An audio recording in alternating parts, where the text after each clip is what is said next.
चलिए, गुप्त काल हम आज देखेंगे। भारतीय इतिहास का बहुत इंपोर्टेंट टॉपिक है गुप्त काल। रॉबिन्स कुमार सिंह नए आए हैं, जो भी नए आएंगे बताते रहिएगा आप लोग, ठीक है। तो गुप्त काल में पहला हम क्वेश्चन ये पूछेंगे आप लोग से, जो भी एग्जाम की दृष्टि से इंपोर्टेंट क्वेश्चंस बनेंगे उसको हम डिस्कस करेंगे, ठीक है। क्वेश्चन है कि गुप्त संवत की स्थापना किसने किया था? गुप्त संवत की स्थापना, पहला ही क्वेश्चन आप लोग से पूछ दिए, ये चंद्रगुप्त प्रथम है कि चंद्रगुप्त द्वितीय है? चंद्रगुप्त प्रथम ने।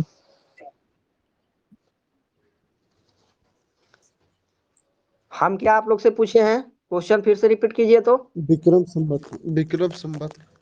हाँ, याद रखना, जब विक्रम संवत हम पूछे थे, पूछे हैं, गुप्त संवत की बात हो रही है ना। हाँ याद रखना, जब हम गुप्त संवत कहेंगे तो चंद्रगुप्त प्रथम, और जब गुप्त वंश कह देंगे तो श्रीगुप्त आ जाएगा, ठीक है। गुप्त वंश कहेंगे तो श्रीगुप्त की है स्थापना, और गुप्त संवत की स्थापना किसने किया है? तो चंद्रगुप्त प्रथम की ना है, ठीक है। दोनों में कंफ्यूज बिल्कुल नहीं होना है, ठीक है। चलिए, किस वंश को भारत की संस्कृति में स्वर्ण युग कहा गया है? तो ये गुप्त काल है कि मौर्य काल है? गुप्त वंश को। गुप्त का। गुप्त गुप्त। बहुत बढ़िया, आप लोग आंसर कर रहे हैं। गुप्त काल को ही जो है ये स्वर्ण युग कहा गया है, ठीक है। भारत की संस्कृति में स्वर्ण युग किसको कहा गया है? तो गुप्त काल। बहुत ही इंपोर्टेंट टॉपिक है गुप्त काल, ठीक है। गुप्त साम्राज्य का उदय किस सदी में हुआ है? पूछेंगे, सदी हम पूछ रहे हैं, तीसरी की चौथी? ठीक है, तीसरी जो बोले हैं सबका सही है, ठीक है। तीसरी जो बोले हैं सबका सही है।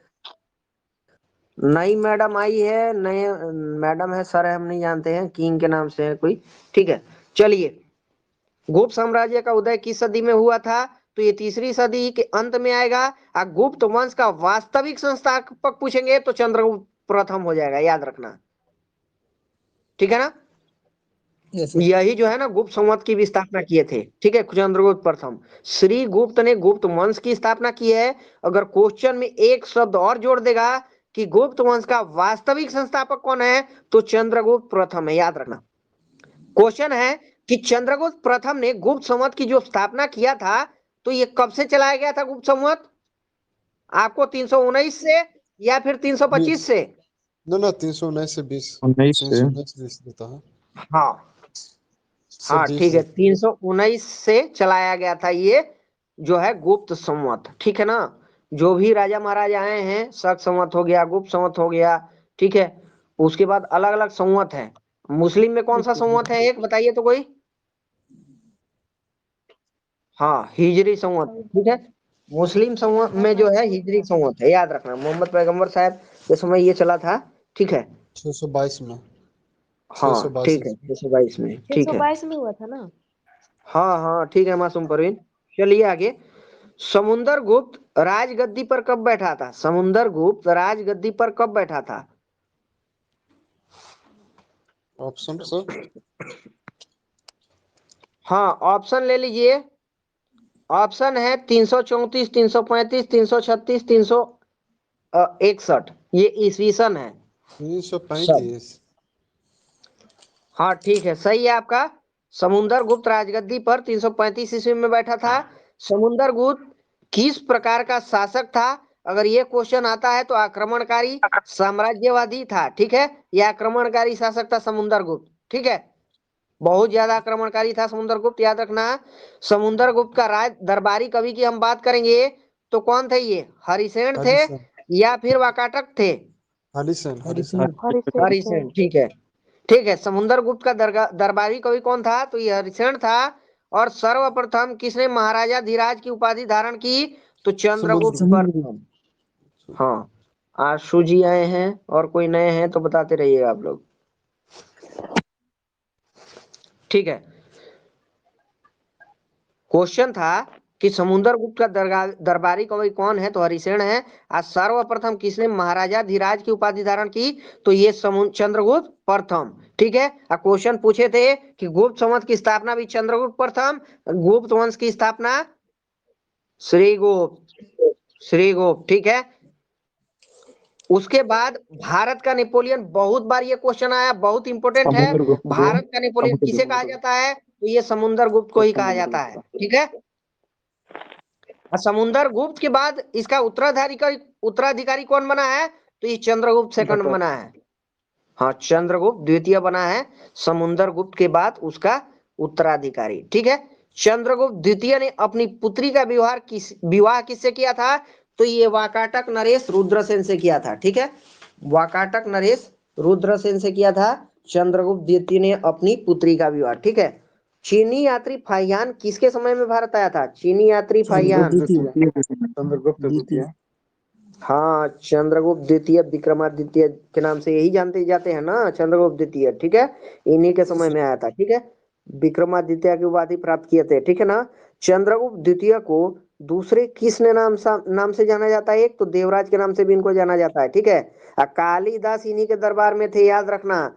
चंद्रगुप्त द्वितीय के दरबार में महान कवि कालिदास थे, ठीक है। और कालिदास का जीवनी बहुत बार हम बताए हैं आप लोग को, ठीक है।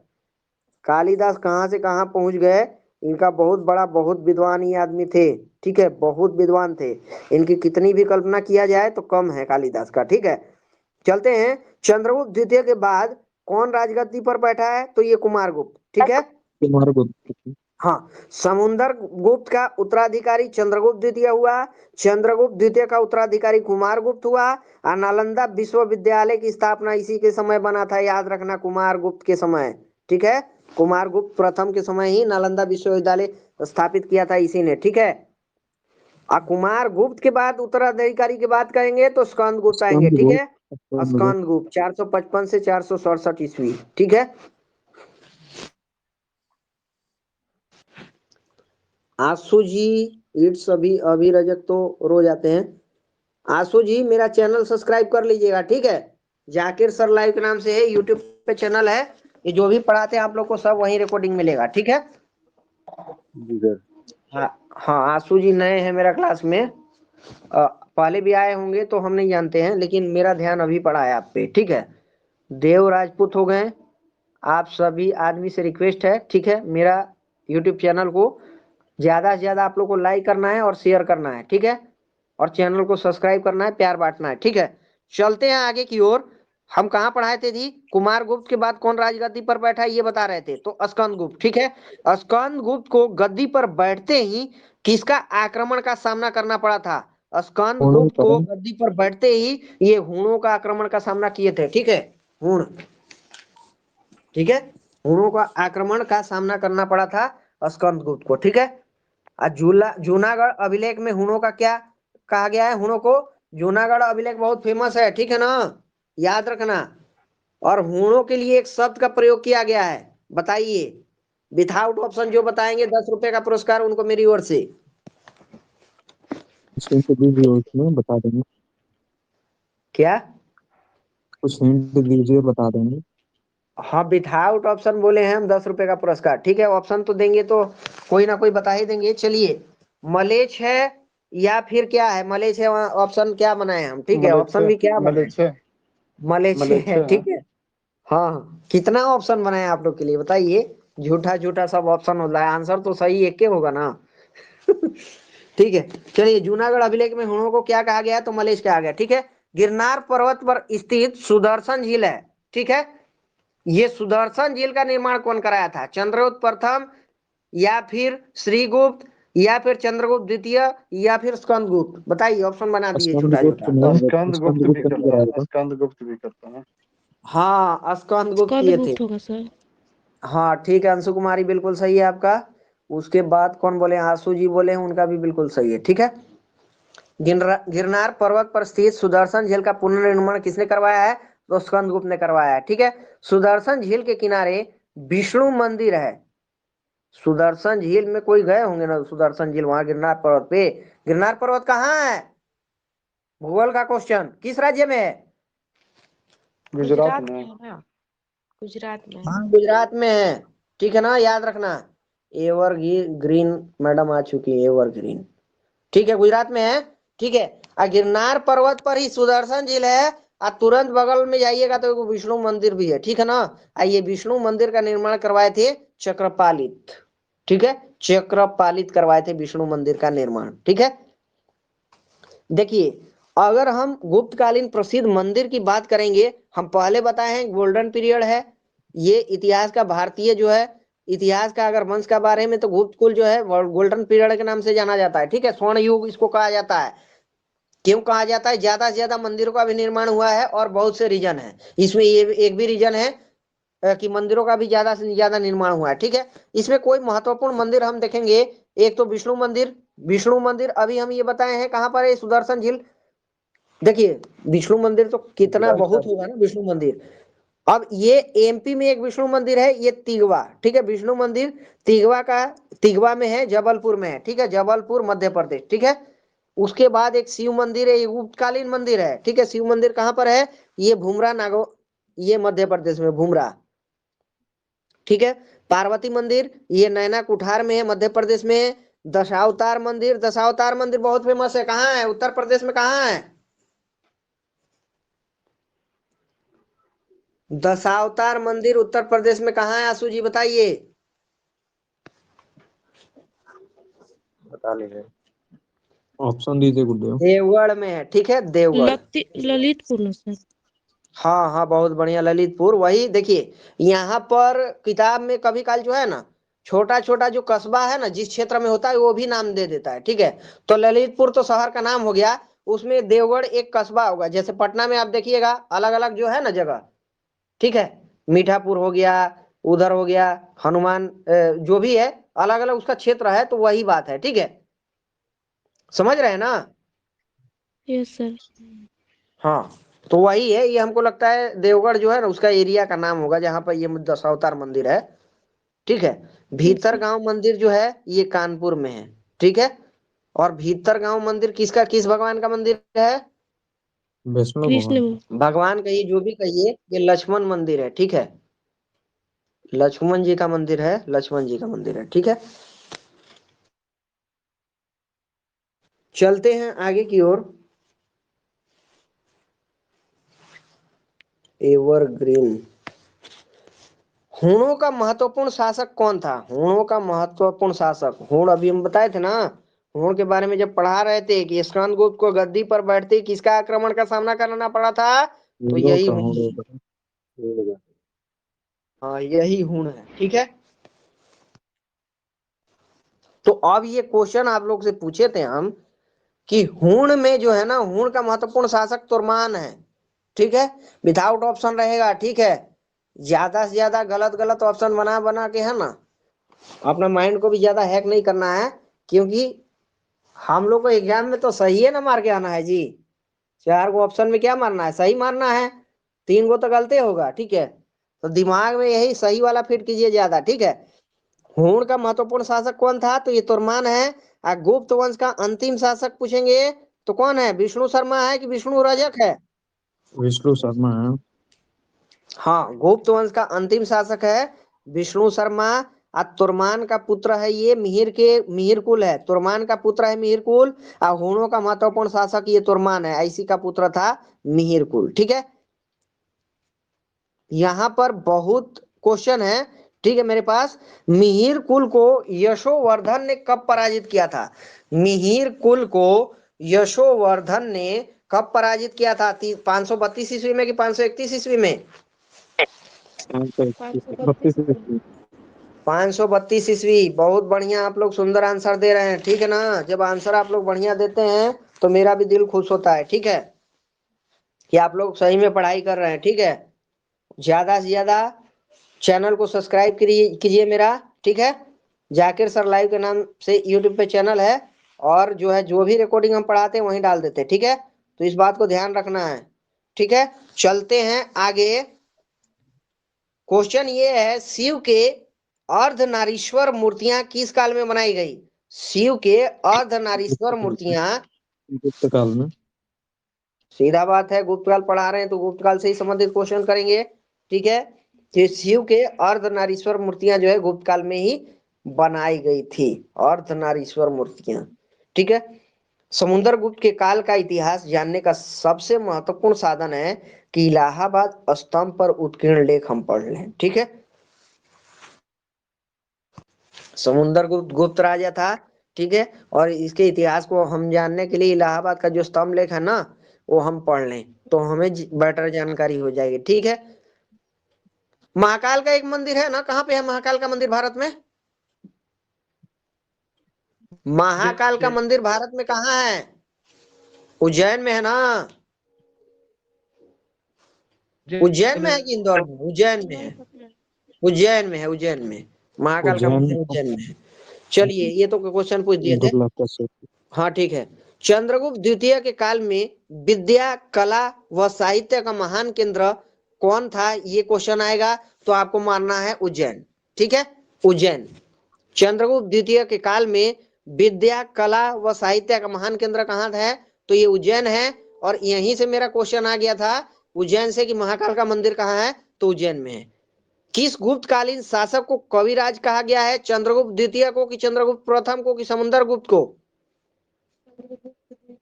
चंद्रगुप्त प्रथम को ना? नहीं, समुद्र गुप्त को। ठीक है, किस गुप्तकालीन शासक को कविराज कहा गया है? तो समुद्र गुप्त को कविराज कहा गया है। ठीक है, विक्रमादित्य की उपाधि से किस गुप्त शासक को संबोधित किया गया है? तो ये चंद्रगुप्त द्वितीय।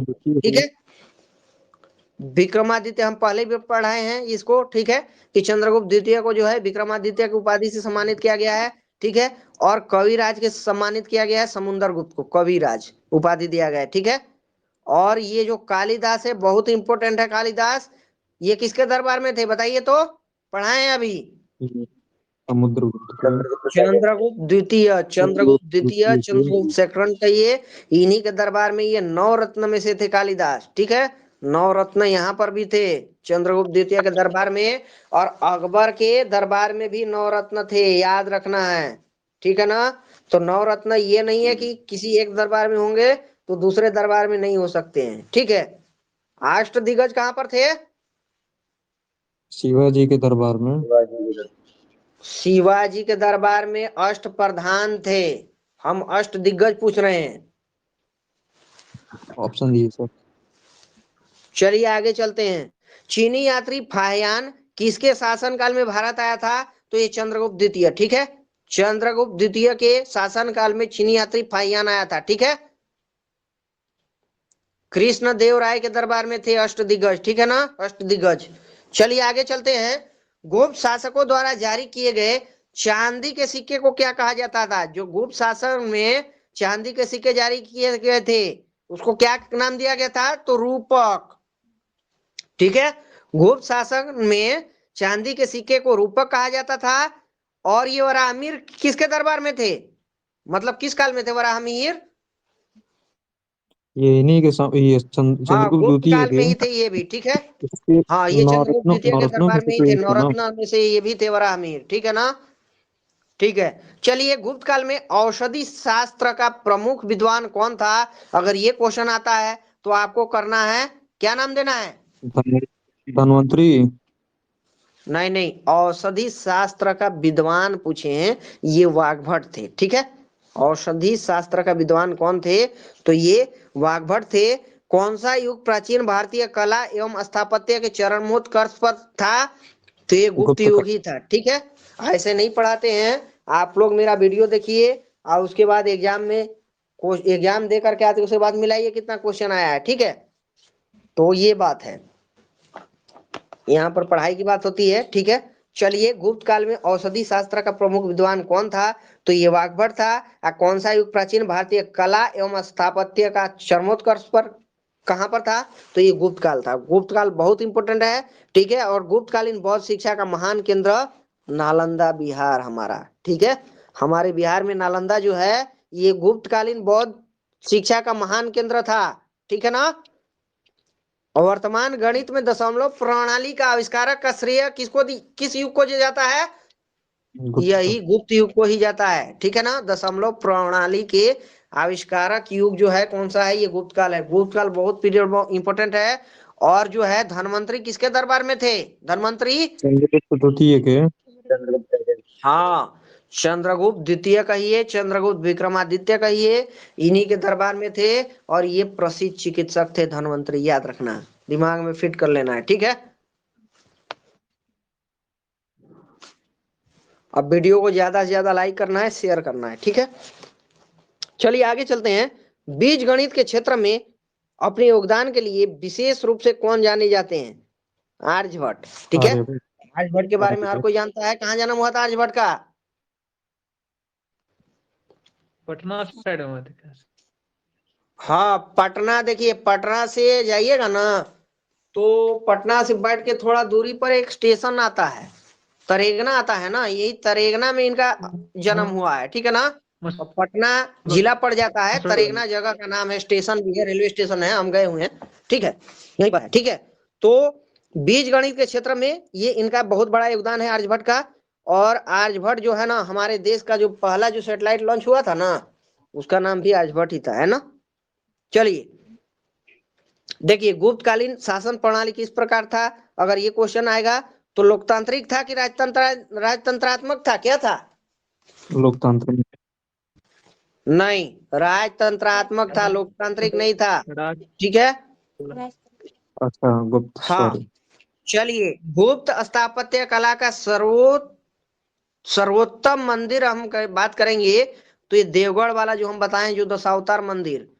ठीक है ना, अभी बताए थे ललितपुर जो बताए थे ना, वही है दशावतार मंदिर। ठीक है ना, यही था। और राजा रानी प्रकार के गुप्तकालीन सिक्का, राजा रानी प्रकार का सिक्का चला था ना, तो ये कौन चलाया था? चंद्रगुप्त प्रथम की चंद्रगुप्त द्वितीय?